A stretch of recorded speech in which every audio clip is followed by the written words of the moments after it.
Could the haunting hiss from the old well be a call or a warning? And what would happen if it were ignored? What is lost when the darkness of old magic fades? And what eerie remnants might still linger waiting to be awakened?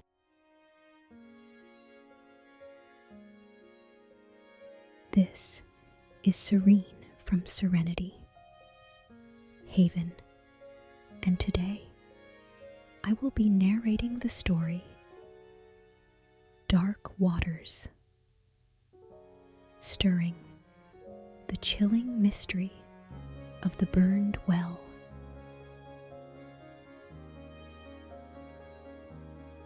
It's a late summer day now.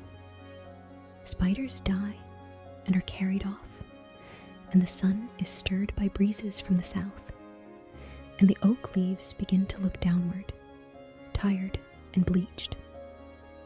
The squirrels know no statelier or longer days than these here, and run through the afternoon, accompanied by mournful robins, whose feathers are always a little duller each passing year.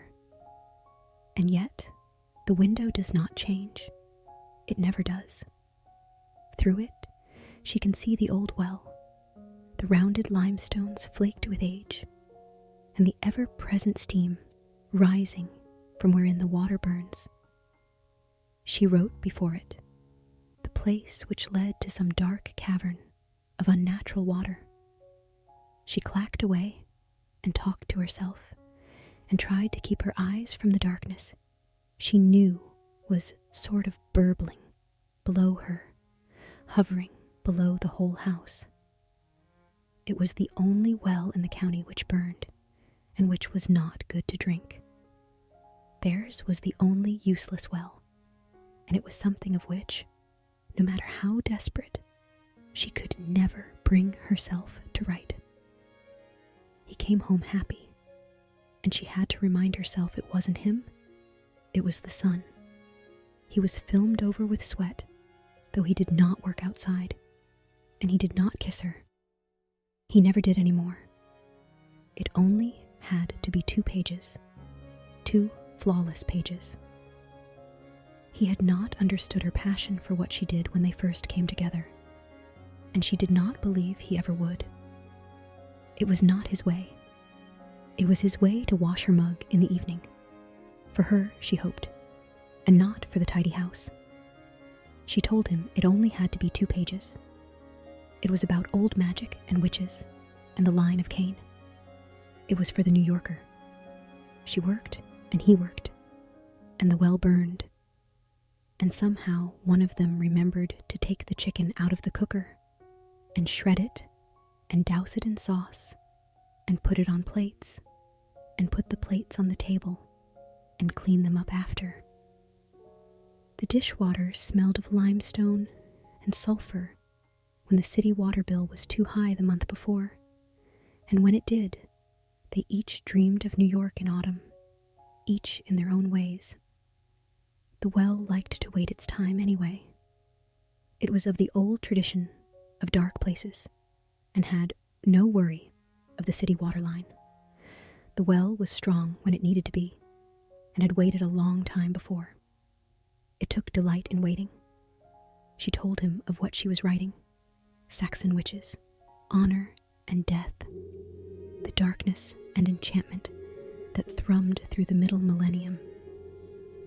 She told him that losing this enchantment, as their century had, made life safer and sadder and more boring. And he stirred his dumplings in a circle in his bowl, nodding at the table. She said that it was more natural to fear spirits and the dark than it was to have a screen in our faces all the time. She said that to see if he was listening, but he pulled a dumpling to his mouth and chewed it and swallowed it and smiled at her. Instead, she stacked their bowls and let him wash them and looked out the darkened window, wondering if this theory of an enchanted world was right or not. Should she be afraid? Was it better to fear? She felt more alone now than she had in months before, because her eyesight was failing, and the world yards away was growing blurry and untouchable, as the 2 typewritten pages in front of her grew clearer and more perfect. She did not recognize people any longer, and in fact, she saw few people to recognize anyway. She went out less and less, preferring to sit on the warm stoop on the south side of the house, facing the well, and sit in the sun and think about coyotes and katydids and New York. There was a difference now between what consisted of her and what consisted of the world and the earth and everything she once believed she came from. The loam and the squirrel kits and the purple-streaked sky had once been her. Remember, O man, that thou art dust. And now she wasn't that.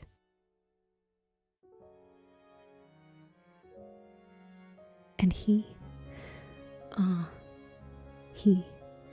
who was quiet when he came home and stirred the tomato soup that she had not made, and told her to keep writing even when it was hopeless, and yet did not read what she had written.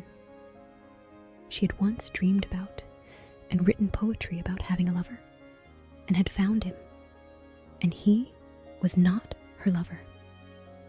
He too was something in between, not earth, not her, but like the burning water. She forgot to look him in the eyes, and didn't see the darkness grow. At 1 in the afternoon, when her eyes were hazy, she wiped her face with warm water from the sink and smelled the limestone until she went to bed. In bed, she didn't hear him and didn't see him, and as the nightjars cooed and the owl sang, watched the dim light outside their window grow and shrink. The clock was quietly red. It was the hour after midnight. She was glad, for the first time in a while, that he was there with her, for she could fall asleep with his warm hand in hers, and she did, trying to forget the condemning red clock and hoping she would not dream. Tonight, when she slept, she dreamed. This was new and increasingly worse. He often dreamed, and would wake her with his laughter or his sobs, and then they were awake together, and this was bearable. This time, however, she awoke trembling with fear, unprotected, the blankets thrown off, his hand gone from hers, and from the window she could hear a hissing, a burbling, a kind of throttling, frog-like muffled shriek. Eyes wide, hands cold, she turned to him, but he lay as if held fast by something not him, and not her, and she reached for him but could not find him. She held her breath and released it, and again, until her hands were not so cold, and she could calmly sit up, pull the blankets back, and lie silently watching the impassive ceiling cast in the red clock light. For a while this worked, and then she wondered where the owls and nightjars had gone. Their familiar sound had been replaced with that eerie burbling. "Lighten our darkness, we beseech thee, O Lord," she began, but was stopped short by a crack outside the window. Her eyes went wide, and she felt a silver film over her eyes.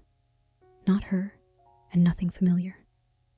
She stood into the darkness, into the cold, let the cold move up from the palms of her feet on the floor, into her ankles, calves, joints, up to her shoulders. She turned and walked into the dark kitchen, lit only by the blue light from the stove. She didn't know that the stove had a blue light at all, but turned it off on her way to the door. Outside, the air was still. It did not move, and was neither warm nor cool. To the west was town, and the neighbors, and the water line, and the store she bought chicken from on Sunday afternoons. She turned the other way, toward the well, and heard a hissing grow as she approached. She sat on the rim of the well where it was warm and almost comforting, and the only sensation she could hear and feel was the sound and warmth of the well. Gladly, she lay back and let her fingers drift toward the water, closed her eyes, and listened to the sound, felt the stones on her back and the steam rising to meet her.